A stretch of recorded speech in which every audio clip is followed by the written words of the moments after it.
Hi everyone, my name is Paolo. I'm 36 years old.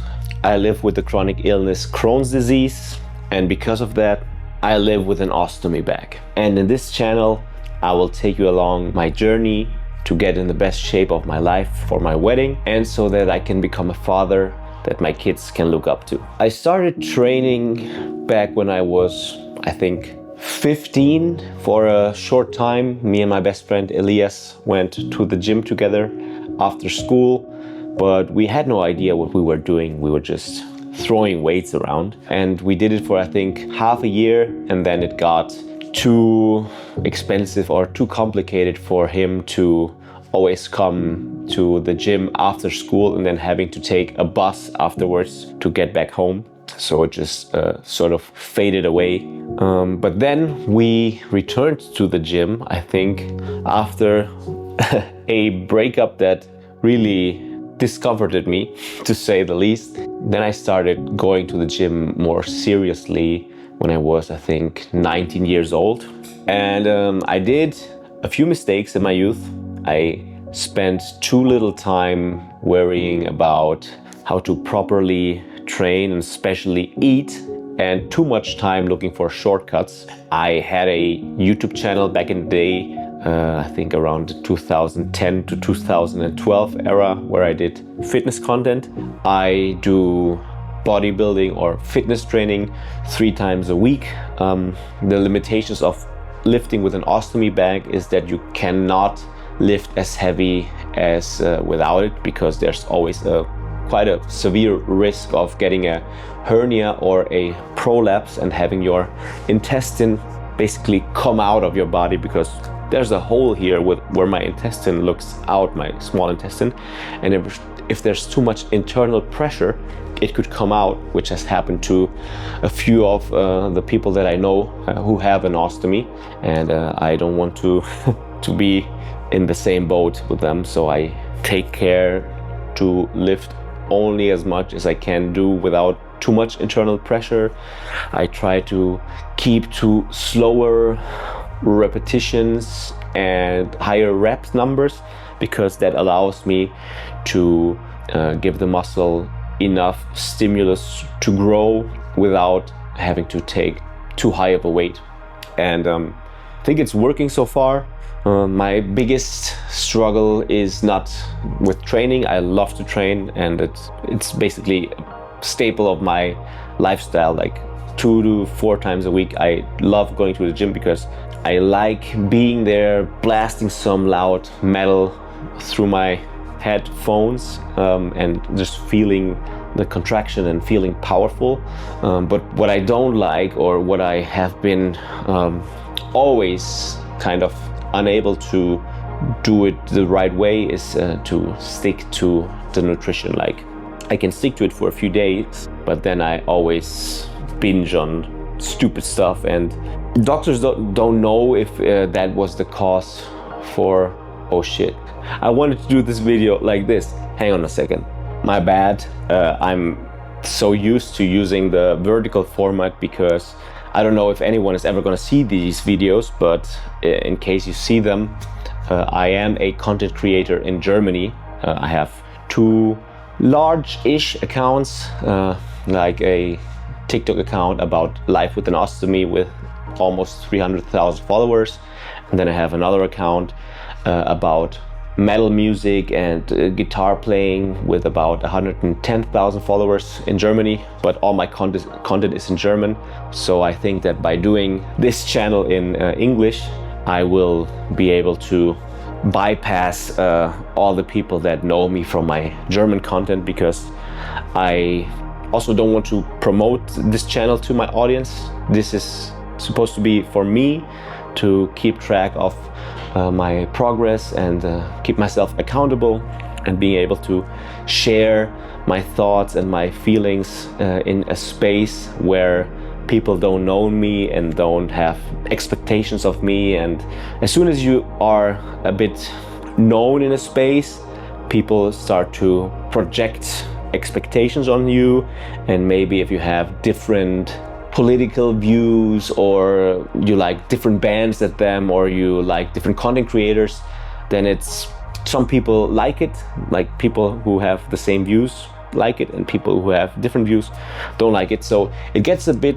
tiresome, because I think we live in a world where the more you speak your mind, the more people just want to, I don't know, create barriers between us. And I've always been a fan of having different opinions with my friends, and the most important thing is that we are friends and that we can disagree without being at each other's necks and stuff. But I don't know, social media is not like that at all.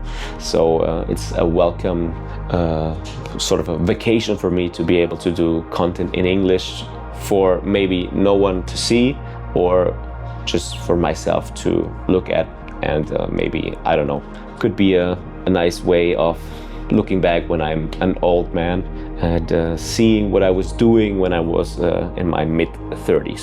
So my current training split is 2 different days. It's like a extremities torso split. So on day 1 I do chest and back, as I said, with higher reps and very low speed, slow movements. And then I do a day off, and then I do arms and legs, or should I say legs and arms. I do legs first and then arms, and then I do a day off, and then I start to cycle again. And right now I'm sitting at about 90 kilograms. I had a pretty severe surgery 3 months ago, where all of the large intestine that I had left was removed. I had already most of it removed in 2018. I was diagnosed with Crohn's disease in 2012, which almost cost me my life, and led me to, in 2018, getting a ostomy back after having most of my large intestine removed. And it was always creating problems, and it was still a lot of inflammation in my large intestine. So now the rest of it got removed. So now I only have a small intestine, and the ostomy bag is now on the other side. And that surgery was 3 months ago. So I had lost a bit of muscle and also gained a bit of fat.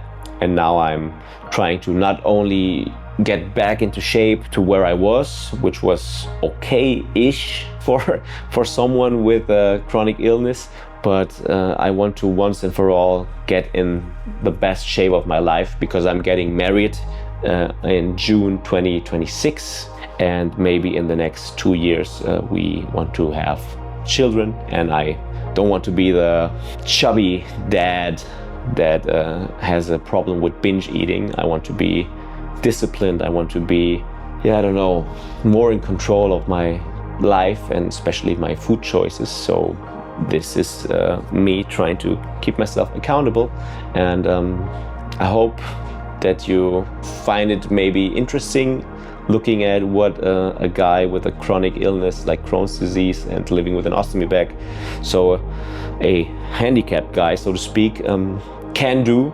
I hope I can do it. I don't want to let myself down. So yeah, let's just see how it is. This is how I currently look. As I said, these are my stats right now that I take with my scale that has like a electrical measurement thing. Might not be the right body fat and stuff, but since I will always use the same scale, I'll just go with whatever it says. And in the end, I don't care what the number says on body fat or muscularity. I care about how I feel and how I look. So I've been doing, before Christmas, I had been doing a ketogenic diet very effectively, and I was losing fat and feeling great. But then came Christmas and I went off the rails. But now I'm going back to ketogenic diet. I want to lose a lot of fat that I have. You see, I have a big gut and not much muscular definition. So that will be step 1, to get my body fat in check through ketogenic dieting. And I hope you enjoy the journey as much as I will. And if you found this channel by whichever chance, I don't know how the YouTube algorithm works. I'm very good at TikTok and Instagram, but I don't have much experience with YouTube. Then I'm happy that you're here, and if you want to follow along the journey, please feel free to subscribe. And also check out my other social medias that I will be creating right now after editing this video, because if I do it, I want to do it right, the proper way, with Instagram and TikTok also. And who knows what can happen with this channel. Thanks for watching and have a blessed day. God bless, and until the next video.